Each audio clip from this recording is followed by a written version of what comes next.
The first is to go after the things that you want. Let me tell you a story.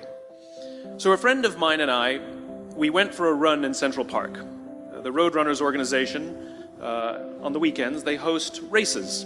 And it's very common at the end of the race, they'll have a sponsor who will give away something, apples or bagels or something. And on this particular day, when we got to the end of the run, there were some free bagels. And they had picnic tables set up, and on one side was a group of volunteers. On the table were boxes of bagels, and on the other side was a long line of runners waiting to get their free bagel. So I said to my friend, let's get a bagel. And he looked at me and said, the line's too long. And I said, free bagel. And he said, I don't want to wait in line. And I was like, free bagel. And he says, nah, it's too long. And that's when I realized that there's two ways to see the world. Some people see the thing that they want, and some people see the thing that prevents them from getting the thing that they want.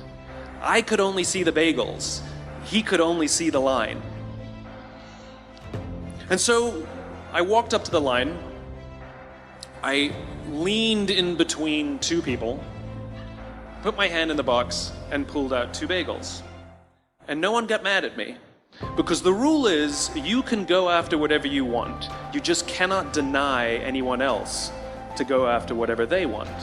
Now, I had to sacrifice choice. I didn't get to choose which bagel I got. I got whatever I pulled out, but I didn't have to wait in line.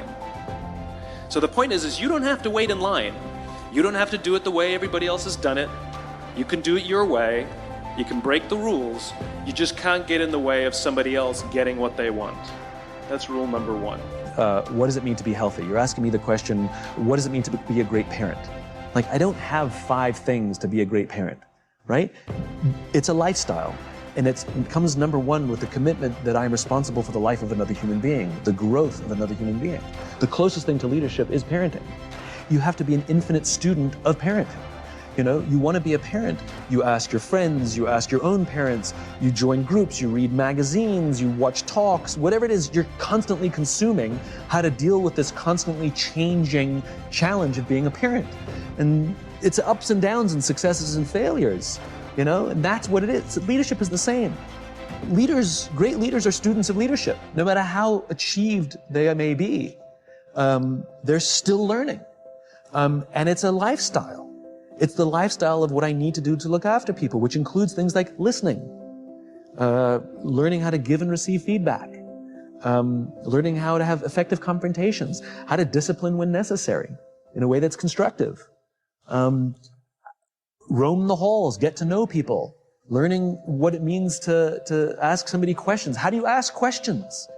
You know, like, some people are naturally good at being curious about other human beings, and some people are uncomfortable because they're introverts or whatever, socially awkward. But we can learn, you know. How do you learn to remember people's names? Oh, I'm bad at names. No, you've just decided you're bad at names.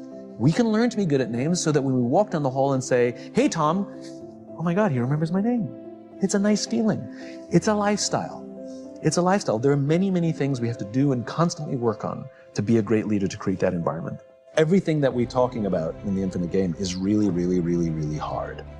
It is so much easier to build a company based on short-term ambitions than it is an infinite cause. It just is, right? It's also fun, right? Until it's not.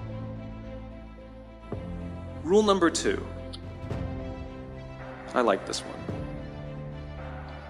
In the 18th century, there was something that spread across Europe and eventually made its way to America called puerperal fever, also known as the Black Death of childbed. Basically what was happening is women were giving birth and they would die within 48 hours after giving birth. This Black Death of childbirth was the ravage of Europe, and it got worse and worse and worse over the course of over a century. In some hospitals, it was as high as 70% of women who gave birth who would die as a result of giving birth. But this was the Renaissance. This was the time of empirical data and science, and we had thrown away things like tradition and mysticism. These were men of science. These were doctors. And these doctors and men of science wanted to study and try and find the reason for this black death of childbed, and so they got to work studying, and they would study the corpses of the women who had died. And in the morning they would conduct autopsies, and then in the afternoon they would go and deliver babies and finish their rounds. And it wasn't until somewhere in the mid-1800s that Dr. Oliver Wendell Holmes, father of Supreme Court Justice Oliver Wendell Holmes, realized that all of these doctors who were conducting autopsies in the morning weren't washing their hands before they delivered babies in the afternoon. And he pointed it out and said, "Guys, you're the problem."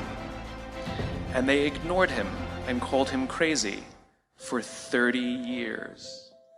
Until finally somebody realized that if they simply washed their hands, it would go away.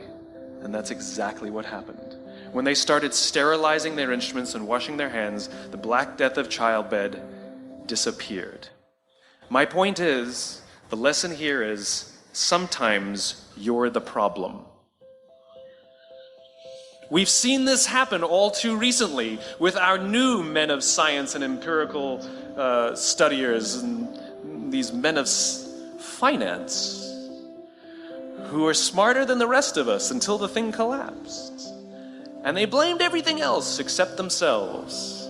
And my point is take accountability for your actions. You can take all the credit in the world for the things that you do right, as long as you also take responsibility for the things you do wrong. It must be a balanced equation.